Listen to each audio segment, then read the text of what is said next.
Hey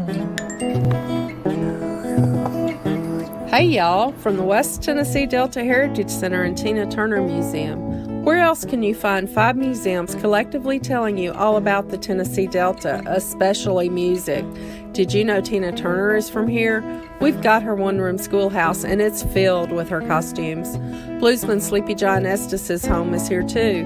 An authentic Southern experience just waiting for you right off of I-40 at exit 56 in Brownsville, Tennessee. We can't wait to see you soon.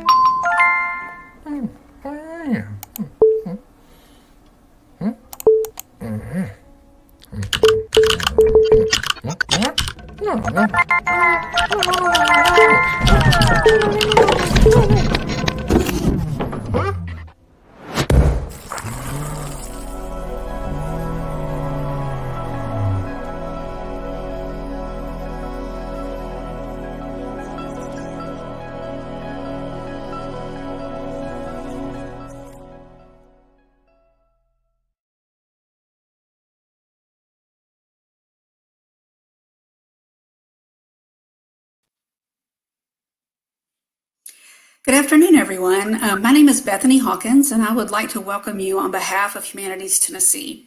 If you are watching on Facebook Live or YouTube and want to ask questions during the session, you will need to either download the festival app or visit the streaming site at www.humtn.org/SFB. The Southern Festival of Books is a free, nonprofit event that is supported in part by donations from individuals. If you appreciate the event and want to support it, you can do so by visiting www.humtn.org. Another way you can support the festival is to purchase books highlighted during the festival from Parnassus Books. Their support of the festival helps keep events free. Humanities Tennessee staff will place a link to purchase books in the session chat. I am pleased to introduce our author for this session. Lisa Donovan has redefined what it means to be a Southern baker as the pastry chef to some of the South's most influential chefs, including Margot McCormick, Tandy Wilson, and Sean Brock. Unabashedly serving her church cakes and pies to finish fine dining experiences, she has been formative in establishing a technique-driven and historically rich narrative of Southern pastry. Donovan received a James Beard Award for her writing in Food and Wine, where she is a regular contributor, and she has been a featured speaker at Renee Redzepi's globally renowned MAD Symposium. Our Lady of Perpetual Hunger is her first book. Welcome, Lisa. I'm looking forward to talking to you today about your memoir. Bethany, I'm very happy to be here.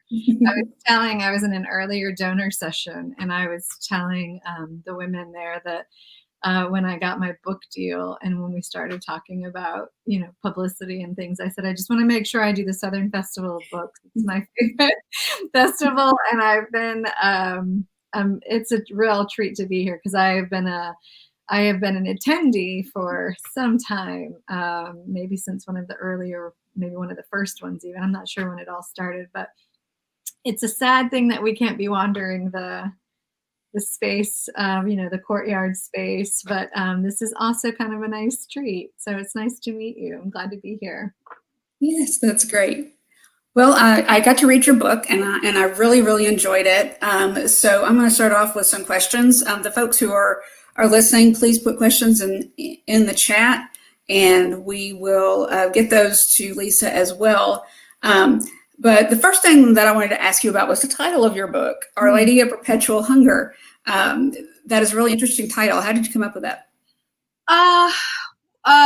We had a couple of different working titles, my editors and I did, and this was not one of them. But it's like naming a child. You kind of know it when you hear it. You know it when you feel it.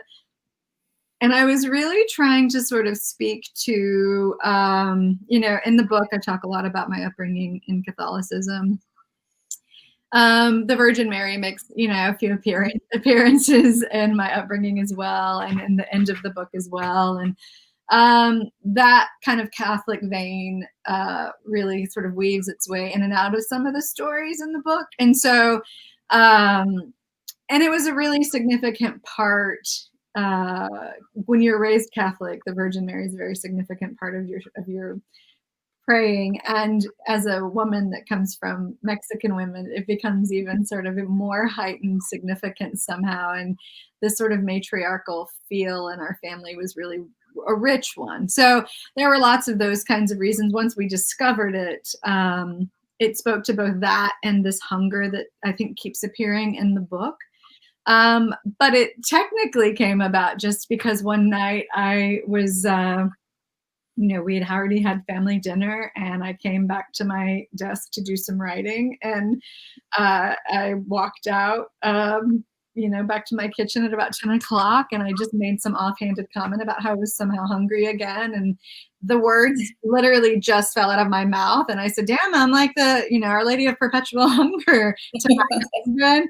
And he and I both stopped and just had this like, go write it down. So it was like a real, I knew it right then, but it didn't come out because I was being writerly and trying to put it together. It literally just was an off the cuff thing I said. And, my editors were like, yes, that's it. Well, that's a great story. So. Yeah, that's great. And once you read the book, the Catholicism does come through, and it really makes, it really sets it off very well. So you've been writing, and you've been in the cooking business for a long time. Mm-hmm. Why did you decide now is the right time to write this particular book? So I wrote this essay for Food and Wine in 2017. And culturally, we started, having some conversations that we weren't having previously, that there wasn't really a space for previously. The essay that I wrote ended up taking on its own life and generating other conversations in the restaurant space where I work typically. And like the intersection of writing and food to me was intentional. I had really worked kind of hard to make sure that I was cultivating this career in food while also not forsaking the work that I wanted to do, which was writing full time. And so I was already identifying in that space that I was mostly an essayist, mostly writing from a personal place, mostly writing to a fault, maybe from an emotional place. And so I was already starting to feel really comfortable in the space of personal essay. And, as things do, I think when they're meant to be, everything started to sort of funnel into this one opportunity. And by the time I had won the James Beard Award for this essay, I had published some other essays in various journals that were, not in the same vein, but were still personal narrative, personal essay journals. And so this book came about, Penguin Random House, and I just started talking about it, and I set some intentions for what I really wanted to do with this book. I didn't want it to be, a restaurant expose, or even to be that much about the restaurant industry. I really wanted the opportunity to have some conversations about womanhood and motherhood and building a career, and basically just giving the space to some stories of what it is to make a life in the time that I've made a life. Because there's power there, and it felt like a real opportunity to take up some space by talking about things that I think women never get a space to talk about, which is why it becomes so difficult culturally for us to understand how to manage a lot of these things. All of the cultural things seem to be hitting the right fever pitch, and personally, I finally got over my own burden of believing that the harder I worked and the more quiet I stayed, that the better things were going to be for me. And at some point, the shift happened for me where I realized I was actually contributing to the things that had slowed me down and by not speaking about them. So, I didn't necessarily want it to be a manifesto. I still really wanted it to be this hopefully beautiful storytelling about a woman's life, and include these things that potentially other women could identify with and create space for those stories. So You're very vulnerable in this book. I mean, you share some very personal stories. How hard was it to get to that place inside where you were willing to put those down on paper? Oh, it wasn't easy. It wasn't easy. It was important, and I struggled. I think I gave myself permission to get it all out, and then to decide if it needed to be in the book. And so I almost tricked my brain into believing it wasn't going to make the cut, so I could write it with honesty and with sincerity and with sort of a commitment to the bigger conversation that I was trying to have about the ways in which women move through this world, and the pivots we have to make and the agreements we have to make with ourselves time and time again. So I think I maybe kind of created an out in my brain so that I could write it with some amount of, with entire honesty and vulnerability and realness, and then face it later and decide if it was something I was still comfortable including. And what it boiled down to in the end was the stories that ended up making the entirety of the memoir were things that reached or that met, either proposed a question or answered a question to the bigger picture. And so once I got to the end of it, those vulnerable stories became so important to the bigger picture that of course they had to stay. And I think the things that were the hardest to write, that I really to this day wish that I could take out, but it would have not served it would not have served the book as sincerely as I wanted to serve the book, were the parts where I had to write about other people, namely my grandfather. I had no idea my grandfather was going to make such an appearance in this book the way he did. But once I started doing the digging of really personally holding myself accountable for the ways in which I had acquiesced in my own life, and I had looked the other way, and I had not had as much self-worth, or not given myself permission, or given other people permission to enter my space in ways that they didn't deserve to be entered. Like holding myself accountable to all of that, and really asking myself the hard question of why, what was internalized in me that I needed to undo, and what was the wiring I needed to undo to get this out of my system, and to help my daughter not go out into the world with the same amount of strange baggage that a lot of women carry from the generations before them. Because at some point I could recognize that all of that wasn't mine. I am a strong, independent woman. I am a woman that works really hard for her career. I am a woman that has all of these things that on paper and even in public seem like I've got my shit together. And then I realized, but there's still this baggage I have to deal with on some greater level. And so the really hard parts of vulnerability for me were when I did have to dig deep and find who was standing in that chasm between me and my mother and me and my grandmother.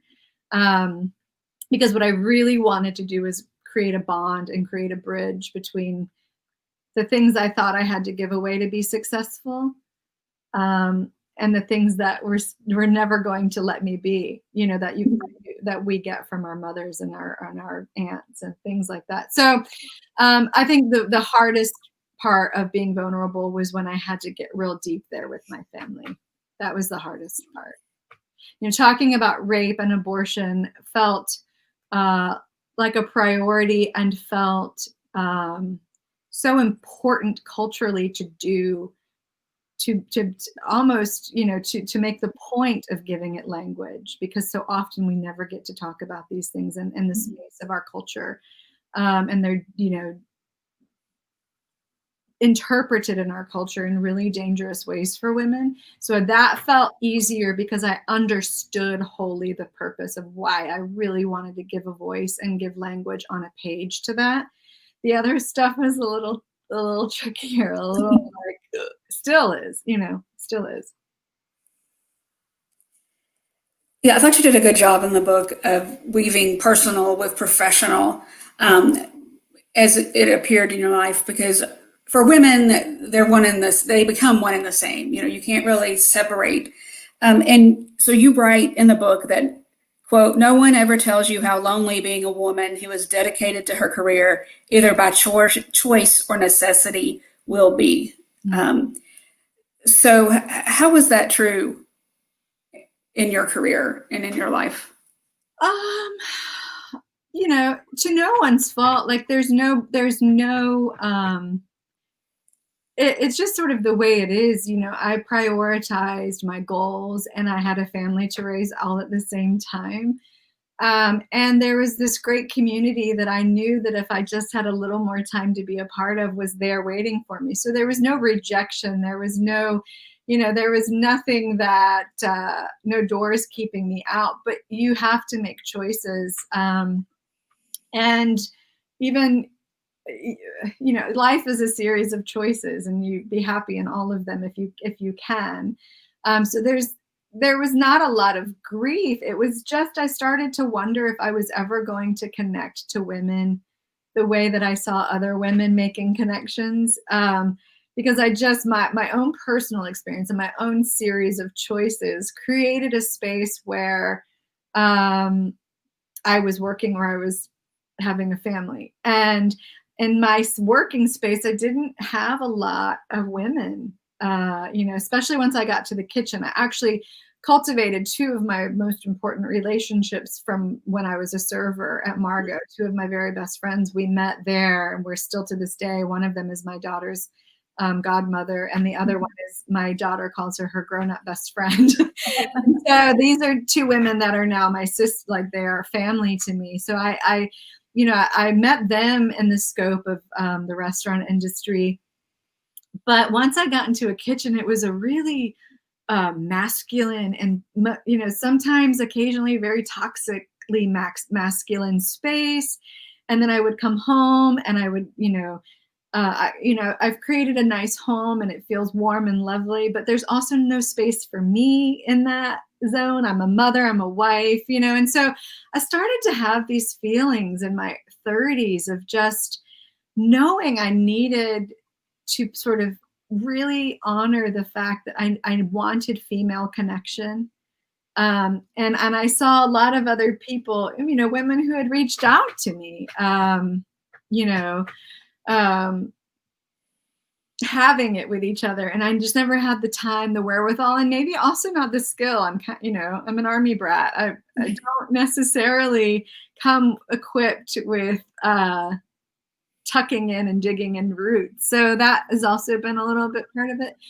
But I do think it is not the women that I have met now over the last few years from the restaurant industry who have become really significant close friends with me, and we've become a real solid core group of women.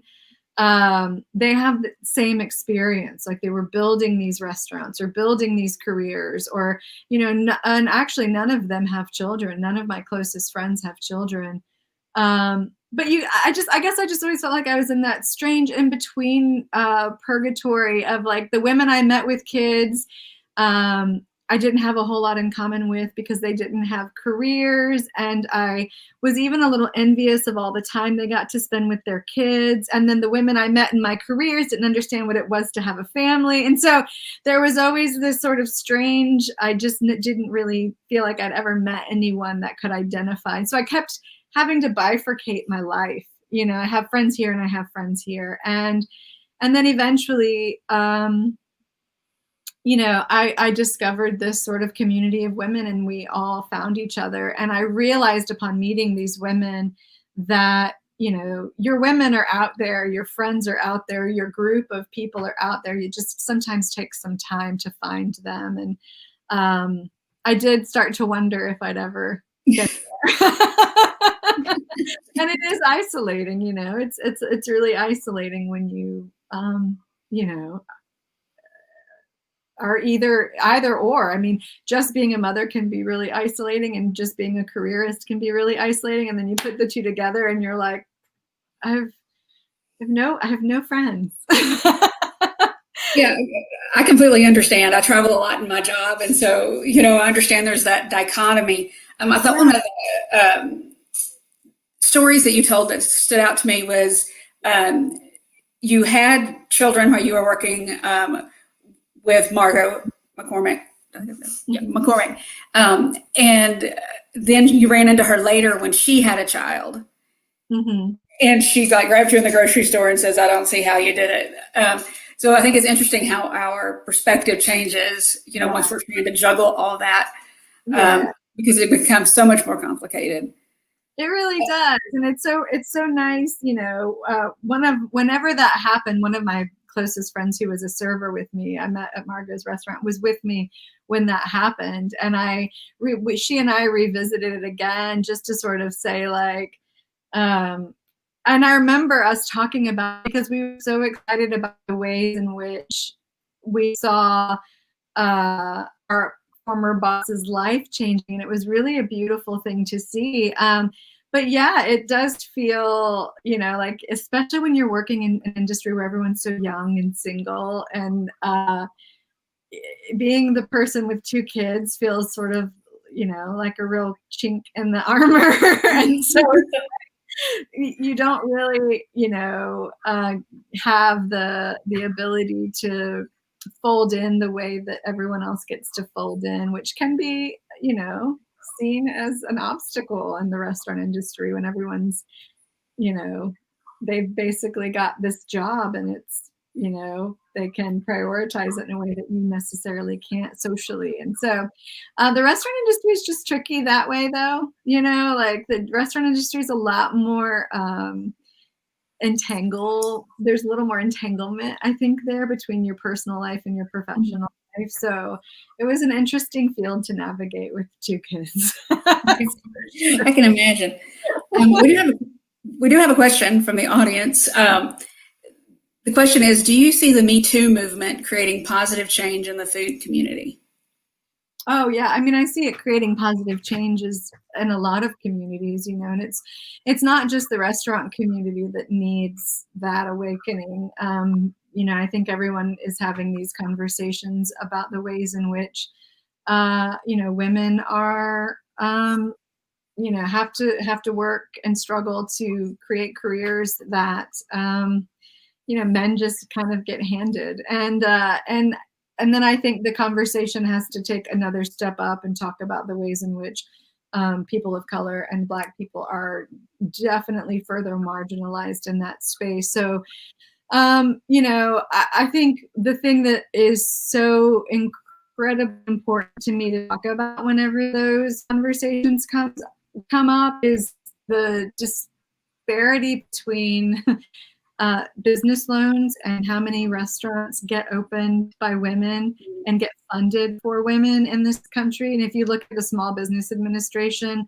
the numbers are staggering when you look at women award getter, like how the money that goes to a woman to open a small restaurant, a chef-driven restaurant without major investors behind her, is so insignificant. And then it gets even smaller, as you might imagine, when you talk about Black women, women of color.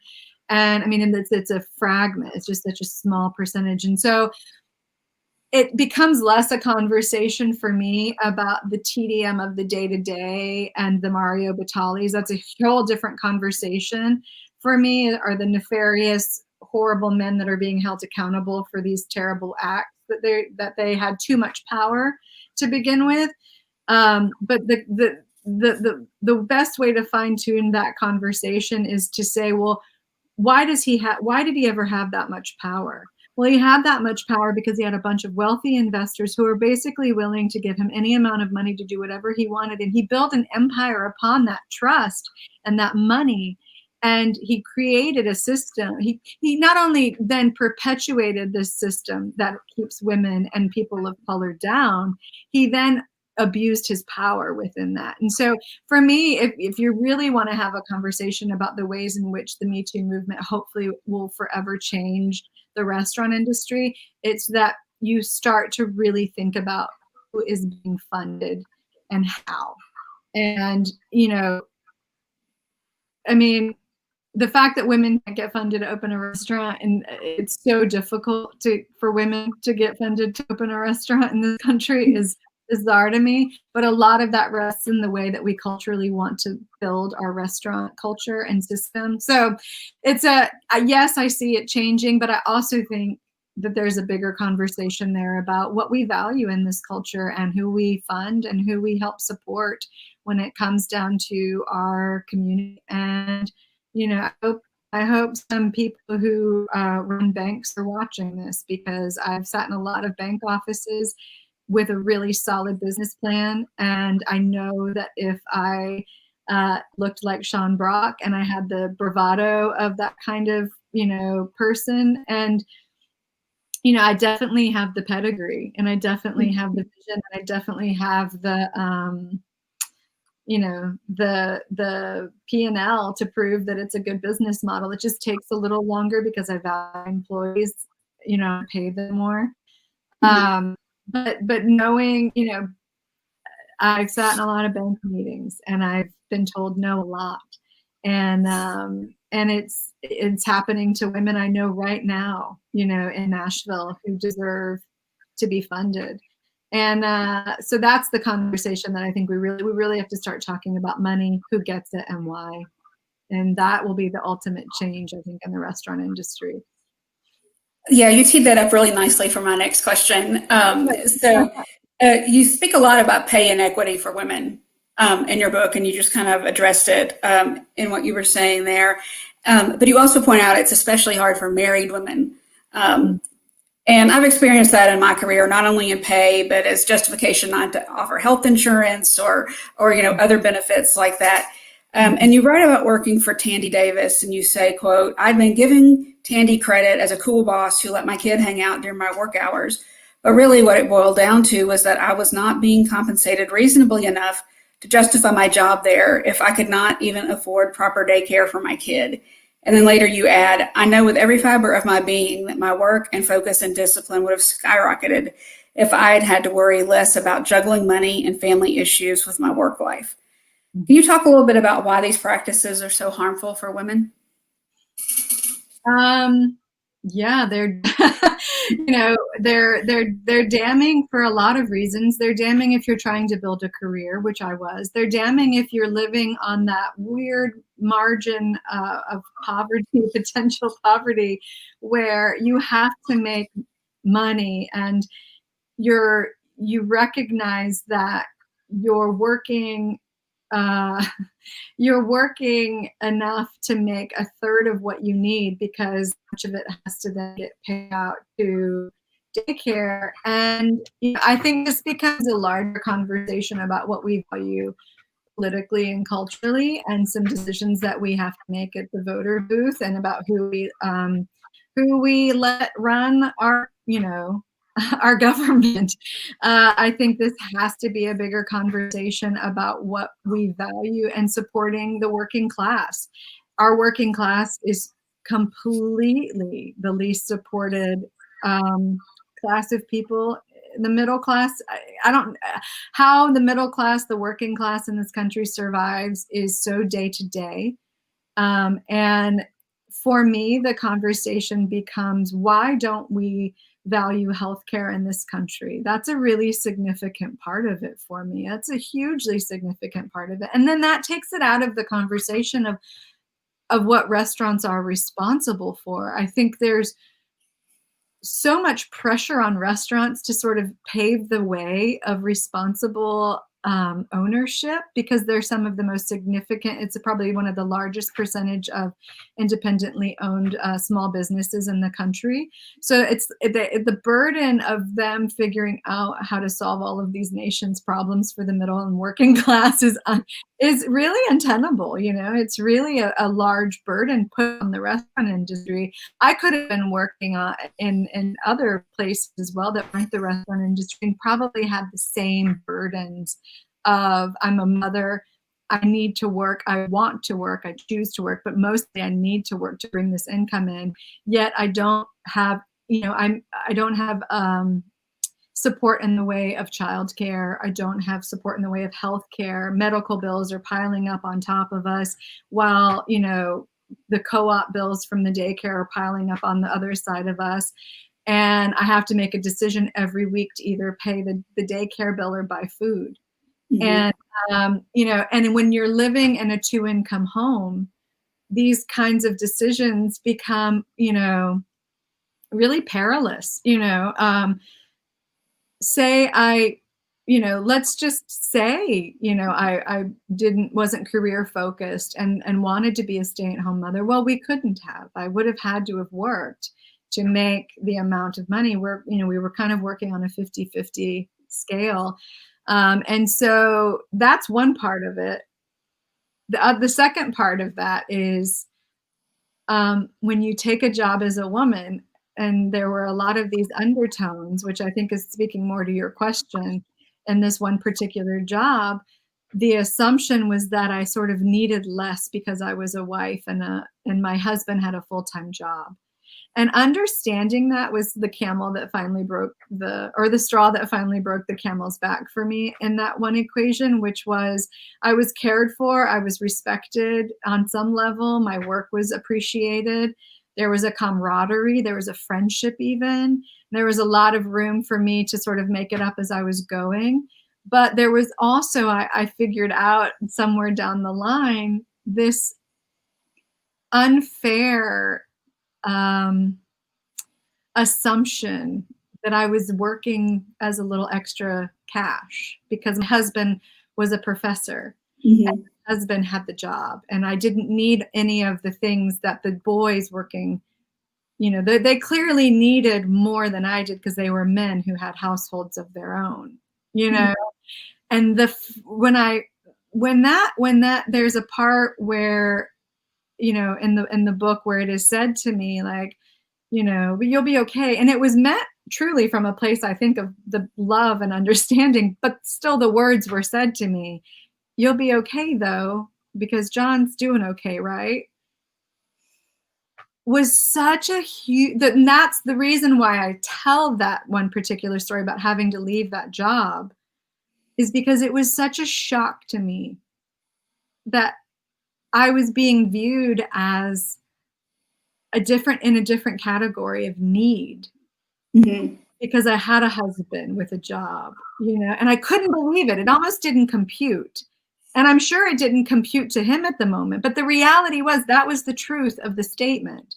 Mm-hmm. And I think, some of the stories I tell throughout of building my career throughout the book are to show that I was just as aghast and taken aback as anybody by these realizations that I'm still up against the thing that everyone keeps pretending doesn't exist.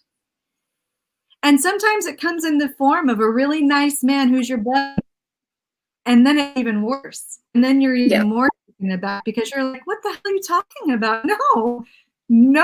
And even if my husband were a brain surgeon, it doesn't matter. I'm here. I'm significant. I work my ass off for this. I earn my, like, what I think I've earned what I'm asking for, which isn't a much, And then to say, and it wasn't the first time. And I think that's sort of why it stung so hard in that moment. And I'm certain that, if you were, saying that to me, your intention might have been something different, but you have to understand the way it lands when those words come out of your mouth. the way it lands to a woman who's fighting tooth and nail to keep her family afloat and to have a career she's proud of and to meet her own personal goals and to have like a life that she can be proud of, that lands very differently than the way you might think you said it. Yeah. And it's just it was a powerful moment. And there were a couple of moments like that in my career that were really significant for me to go, this is not the way I think it is. And I think those were hard shocks for me. Well, we've got about 10 minutes left, and we've got some questions that are from the folks out in the audience. So some of these are kind of fun. What is your favorite thing to bake? That's like asking me who my favorite kid is. I don't know. I really love, what I really love is I love teaching people how to bake pie. I really love that. I don't do a whole lot of baking anymore, surprisingly, for a lot of reasons. Like, we've been locked up in the house. We don't need to have a bunch of sugar and butter laying around. We are not motivated to exercise, but I used to do a lot of baking workshops, a lot of pie baking workshops. And I really love teaching people how to make pie, because I think pie is just intimidating enough that people come in really guarded sometimes and really scared sometimes, and like have a big mental block. And it's really fun to like help them break that down. As making pie there's a couple of tricks, but it's also not as intimidating as everyone thinks it is. So I love teaching people how to make pie. I think is my favorite thing. Great. Another question involves your children. They don't ask which one is your favorite, but they say, you spoke so lyrically about your children. What do they think about your book? They're really proud of me. They watched me work really hard on this. They were part of the process. I checked in with them as much as I possibly could about how they were feeling. We talk pretty openly. And I'm fortunate now. My kids aren't kids so much anymore. My son is me, and my daughter is 16. And while that's still young, they're not, they're not going to be shocked when they're 17 and realize this thing happened, and they were privy to all of my process. I mean, when I was writing about something hard, I would decompress publicly in the house. And I mean, we have a lot of intimacy in our family. We share everything, maybe probably too much sometimes. But very close to kids, and my husband is really close to, like, we're all very close. We talk about, there's nothing we don't talk about. And so, I would share like my process and what I was writing at a given moment. And my daughter has read most of it. And my son has made the decision, because there's a lot of stuff that, comes from his past. And he and I have had some really hard talks about what to include and what not to include. And he was at 19 years old, saying like, this isn't really my story. You did a really good job of keeping this from feeling like this belongs to me. None of this feels like it's my story. And I'm not embarrassed of being included. I'm not, he's like, I maybe not so interested in reading all about it yet. Maybe he's like, I know I will one day. But I said, he was like, there's probably things I just don't really want to know yet, And so he's keeping a safe space for himself, because, I think he doesn't want to face some of those smaller realities of both of our collective pasts, and that's fine. So, but he also knows it's in there. So he has himself checked, and he'll wait till he's ready. Well, another question that was put in the chat is, who do you admire as a woman in the restaurant business, locally or nationally, and why? Oh, wow. That's a lot of women now, I think I'm so fortunate now to have just an army of women in the restaurant industry who have the most sincere care and love and support for other women. And I'm learning that's a rarity, a shock, not all women are for women. I mean, that's okay, I guess. But, there are so many women from, New York to Atlanta to all over the place. I mean, it's really difficult for me to choose one. There's a woman in Raleigh, North Carolina named Chidi Kumar, and granted, for this full disclosure, she's one of my closest friends, but I feel a real camaraderie with her outside of our friendship, just about the journeys that we've taken as women. She's a musician and I'm a writer, and we both found our way to food sort of in a strange adjacent way. And so she and I get to talk about the ways in which we want to build our lives, and also in the ways in which she runs her business, and she's really dedicated to, such a really beautiful vision of how to run a restaurant. And she's just she really cares about the people around her in a really selfless and smart and encouraging way. And I find myself drawn to women like Chidi, who are so genuine in their efforts, and aren't threatened by other women, or intimidated by other women, or jealous of other women. Like there's that in the restaurant industry, it would appear. And there are women out there who are just like buoys for other women, and understand, like, we all come together. And those are the women I'm most drawn to, and those are the women I admire the most in the restaurant industry. And thank goodness, I meet more and more of them all of the time. And then the other ones you just have to leave in the past, that don't know how to come to a moment, Yeah. Unfortunate, but.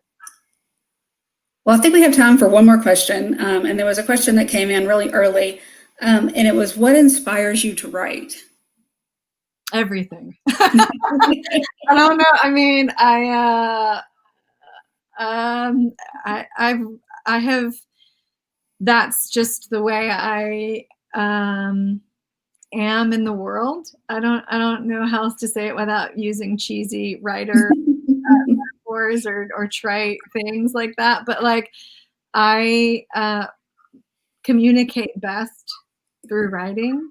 I sometimes wish I spoke as clearly as I could if I was just writing it down. My brain seems to have whatever the muscle of like interpreting things on a page is, like that's where my brain is most comfortable. So, I mean, I think processing moments inspires me to write. I think I carry around a lot of very strong feelings, so that inspires me to write.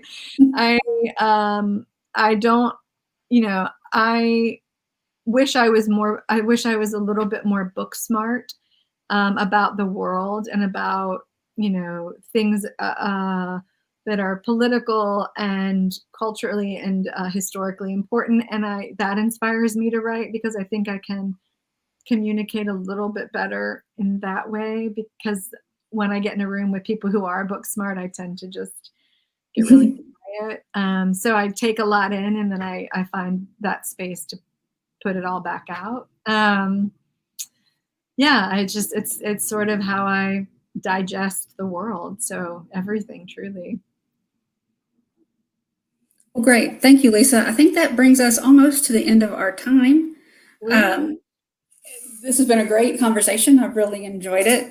Thanks for all the questions.